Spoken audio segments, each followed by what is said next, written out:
Praise the Lord everyone. सबको जय मसीह की। मैं बिलीव करती हूँ कि खुदावन का रूह आज आपको छुएगा और ये वचन आप लोगों की ज़िंदगियों में, आपके जीवनों में हज़ार गुना फल लेके आएगा और ये आपके लाइफ में बोया जाएगा।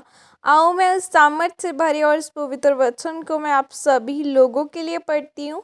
जो वचन हमें मेरी भविष्यवाणियों की पुस्तक में से परमेश्वर के दास अपोस्टल अंकुर यूसुफ निरूला जी द्वारा और परमेश्वर की दासी पास्टर सोनिया यूसुफ निरूला जी द्वारा दिया जाता। आओ मैं उस सामर्थ से भरे और उस पवित्र वचन को मैं आप सभी लोगों के लिए पढ़ती हूँ।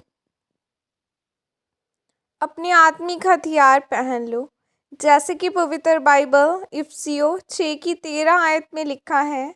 इसीलिए परमेश्वर के सारे हथियार बांध लो कि तुम बुरे दिन में सामना कर सको और सब कुछ पूरा करके स्थिर रह सको।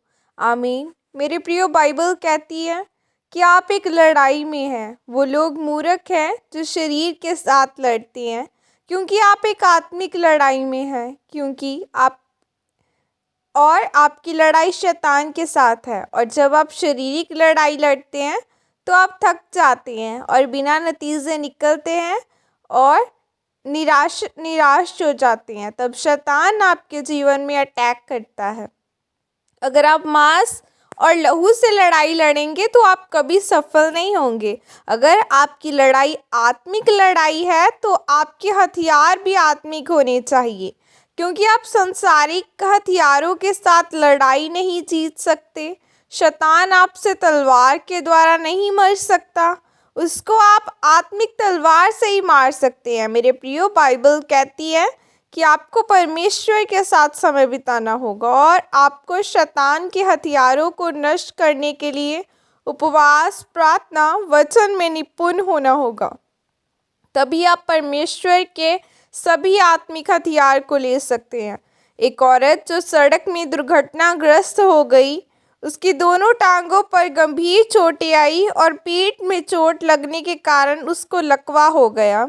और वो औरत परमेश्वर की आराधना करती थी, लेकिन उसने फैसला लिया कि मैं परमेश्वर की आराधना करनी नहीं छोड़ूंगी। उस औरत का परमेश्वर के लिए आराधना करना एक आत्मिक हथियार बन गया और उस औरत को चंगियाई लेने के लिए 22 साल लग गए। लेकिन वह परमेश्वर की आराधना करती रही और एक दिन उससे एक पास्टर ने शादी कर ली, यह जानते हुए भी कि वह पहिए वाली कुर्सी पर है। फिर एक दिन एक बड़ी सभा में एक परमेश्वर के सेवक की नज़र उस पर पड़ी। तब उन्होंने उसे बुलाकर उस पर प्रार्थना की। तब उसे 22 साल बाद उस बीमारी से चंगियाई मिली, क्योंकि उसके पास आराधना का आत्मिक हथियार था। मेरे प्रियो, याद रखें, अगर आप जीतना चाहते हैं तो आपको अपनी शारीरिक अभिलाषाओं के साथ लड़ना होगा। आपको परमेश्वर ने बहुत से वरदान दिए हैं, लेकिन आपको उन वरदानों को इस्तेमाल करना आना चाहिए। बाइबल में जब आप शिमशोन के बारे में पढ़ते हैं तो शिमशोन के पास परमेश्वर के बल का आत्मिक वरदान था और उसका बल बढ़ता ही रहता था। आज बहुत से ऐसे लोग हैं जो अपने आत्मिक हथियारों का इस्तेमाल नहीं करते हैं, वे अपनी अभिलाषाओं को पूरा करने में लगे रहते हैं। इसीलिए मेरे प्रियो, आज आपको अपने आत्मिक हथियारों को इस्तेमाल करने की ज़रूरत है। आपको अपने विश्वास में अड़े और खड़े रहना होगा ताकि आप अद्भुत रीति से इस्तेमाल होने पाए। आमीन। और यह अंगीकार आपके द्वारा किया जाए। सर्वशक्तिमान परमेश्वर, इस वचन के लिए पिता, मैं आपका धन्यवाद करती हूँ और मैं अंगीकार करती हूँ कि मैं आपके वचन पर चलूँगी और अपने आत्मिक हथियारों को इस्तेमाल करके शैतान के ऊपर जीत प्राप्त करूँगी। प्रभु यीशु मसीह के सामर्थ्य नाम में मांगती हूँ। आमीन, आमीन, हालेलुया। आज हमारी लड़ाई लोगों के साथ नहीं है, बल्कि शैतान के साथ है। अगर कोई आपको कुछ कहे तो हमने उसका जवाब नहीं देना, बल्कि हमारा परमेश्वर उसका जवाब देगा।